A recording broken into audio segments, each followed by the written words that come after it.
Live from the Scripps Studios, this is 10 News.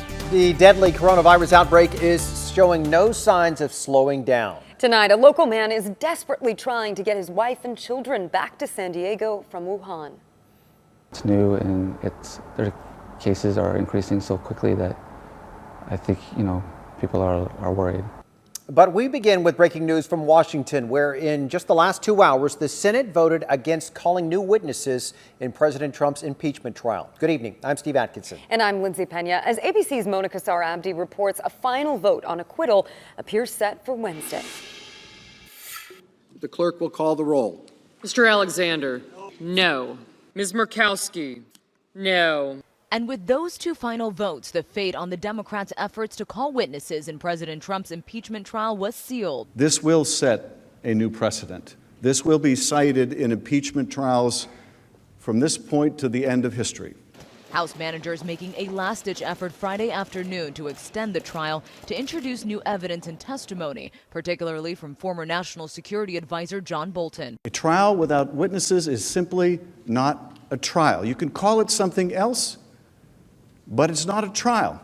Bolton positioning himself at the center of the debate after reportedly stating in his unpublished book that President Trump told Bolton he withheld military aid from Ukraine for political purposes. An explosive new report from the New York Times also citing Bolton's unpublished manuscript claims President Trump's lead impeachment attorney Pat Cipollone was in the Oval Office with Bolton, Mick Mulvaney, and Rudy Giuliani when Trump directed Bolton to press Ukraine's new president to meet with Giuliani, who was trying to gather damaging information on Democrats. The president flatly denies the allegation. But despite the new revelations and repeated pleas from House managers for witnesses, a majority of Republican senators decided they've heard enough.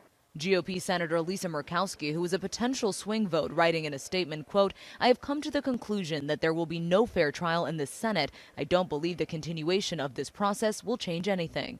Now, Senate Majority Leader Mitch McConnell and Senate Minority Leader Chuck Schumer have begun discussing next steps, which includes the final vote to acquit President Trump.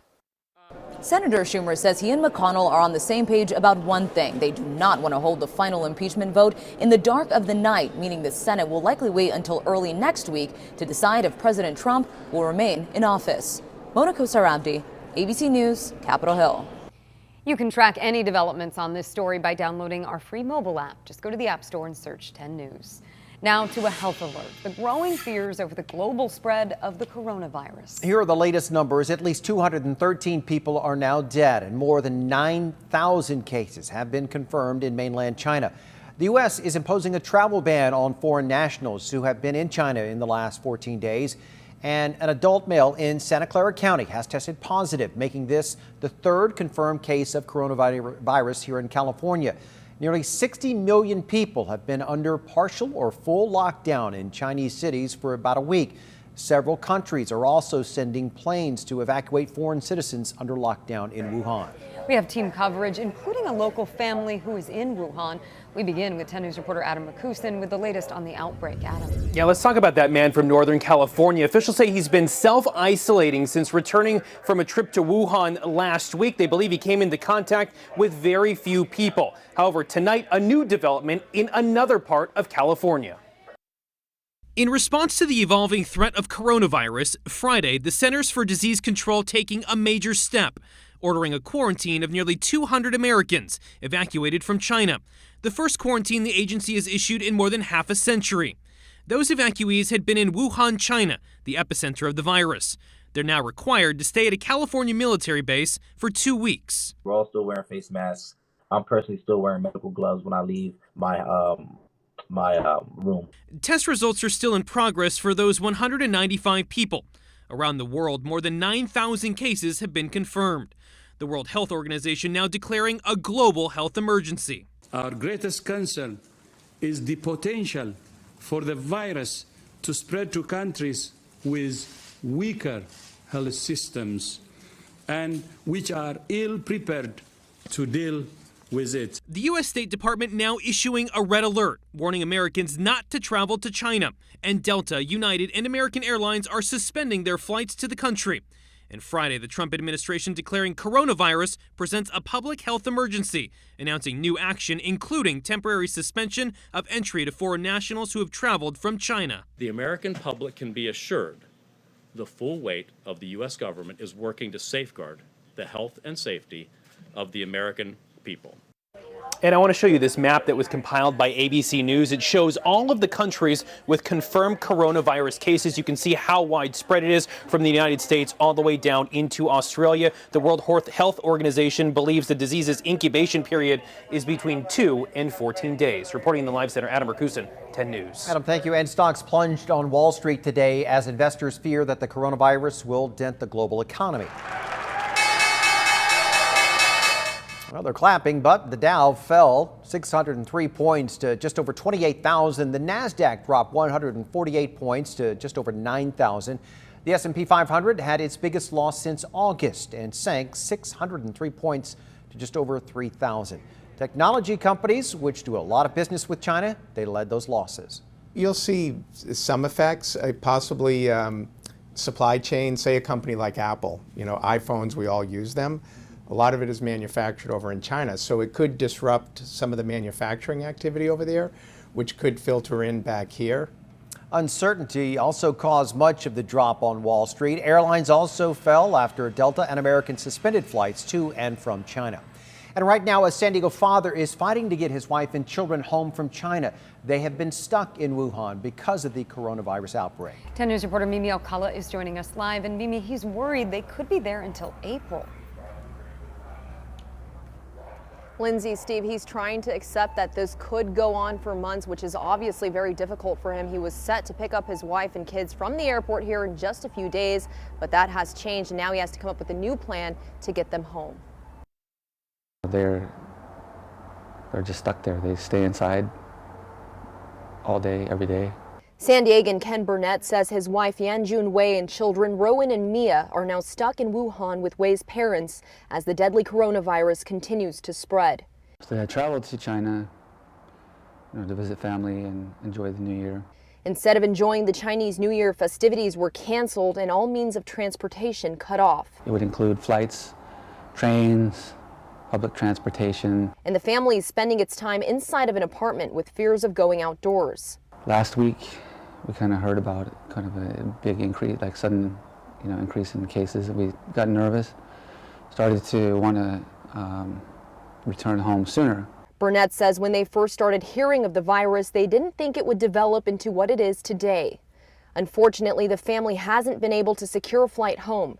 Burnett says his 2 children are U.S. citizens and his wife is a permanent resident who's on her way to becoming a citizen. She was studying for her citizenship test in 3 weeks. They've contacted the State Department and U.S. Embassy in Beijing for help returning home, but no luck. Senator Kamala Harris's office is also involved in trying to help, but Burnett is growing frustrated at the response they've received. And they just sent a letter that said, was just a flat-out lie, said that they had been in continuous contact with my wife throughout the week, a flat-out lie. And the U.S. Embassy there says it is working on assisting families who are trying to leave Wuhan and come back to the United States. We also reached out to the State Department for information on this specific case, but have yet to hear back. We're live at Lindbergh Field. Mimi Alcala, 10 News. Thank you, Mimi. Take a look at this map that tracks the coronavirus in real time. The dashboard collects data from various health agencies and then populates a worldwide view of cases. The clickable map pinpoints regions where patients have been diagnosed with coronavirus. The dashboard also puts the outbreak into perspective. To check it out, just go to 10news.com and click on the red button. Turning now to our weather, get ready for a warm weekend. Tomorrow is going to be the warmest day of the week. Our 10 News meteorologist Angelica Campos is tracking those changing conditions. It has been nice out there. Very warm today, 80 degrees at the San Diego airport. By the way, the record is 83 from 2003. So we got very close to record heat. And tomorrow we could also reach or get close to records in areas like Escondido. The temperatures over the last 24 hours have been warming up about 10 degrees around the county. In comparison to this hour yesterday, 4 degrees warmer in Escondido and 8 degrees warmer in Oceanside. At the Oceanside Airport, also temperatures making it to 81 degrees. And today was the warmest at the coast. It'll be the warmest inland tomorrow. Temperatures currently in the low 70s with some leftover Santa Ana wind conditions in Julian, but it all changes starting on Sunday, and we're going to be tracking a storm system arriving on Sunday. I'll pinpoint all the changes heading our way. Angelica, thank you. The next generation game-changing aircraft has arrived at Miramar. It is the first time the public got to see the new F-35C strike fighters. As 10 News reporter Rina Nakano explains, the technology on the jets is better than ever. The hangar down was just one down was my hangar. Navy veteran John Fannensteel is an old-timer at Miramar Air Base. 1979 to 1983 with an F-4S squadron. As a former logistics manager for fighter jets, he's seen it all. Starting out with the A-4 Skyraider, into the A-7, which are attack aircraft, then into the F-4s, the F-14s, then the F-16s, F-18s, and now this. The new F-35C aircraft made its public debut Friday at Miramar. Compared to its predecessor, the F-18s, it's smaller, faster, and packed with even more technology. The range, speed, lethality, and stealth of this platform should give those that intend to oppose us very grave concern. Lockheed Martin brought its flight simulator. Is there like a seatbelt that I have to Nope. So we could give it a try. Oh my God. There you go. Perfect. It's user-friendly, giving officials the utmost confidence in the pilots who will start training on them in March. We want to make sure they're as best equipped as they can be. And the F-35 is a jet I think we can be proud to send them off in. And for Fannensteel, it fills my heart to be able to come back here. It's a long-awaited homecoming, one that reassures him that the future of the military is stronger than ever. Nowadays, with the smart technology, it's going to protect the pilot so much better. Rina Nakano, 10 News. The Marines say the noise levels around the area will be the same. The only difference is that the F-35s have a slightly higher pitch than its predecessors. As part of an election year push, the Trump administration is curbing immigration for 6 countries. Now, those countries include Eritrea, Kyrgyzstan, Myanmar, Nigeria, Sudan, and Tanzania. The move isn't a full travel ban like the administration ordered back in 2017. Homeland Security says the 6 countries don't meet security screening requirements for identification and information sharing. The restrictions go into effect on February 21st. Britain just became the first country ever to leave the European Union. The nation made that announcement this evening. For some, this was Britain's Independence Day. For others, it was a national bereavement. The major shift follows more than 3 years of endless votes and multiple prime ministers.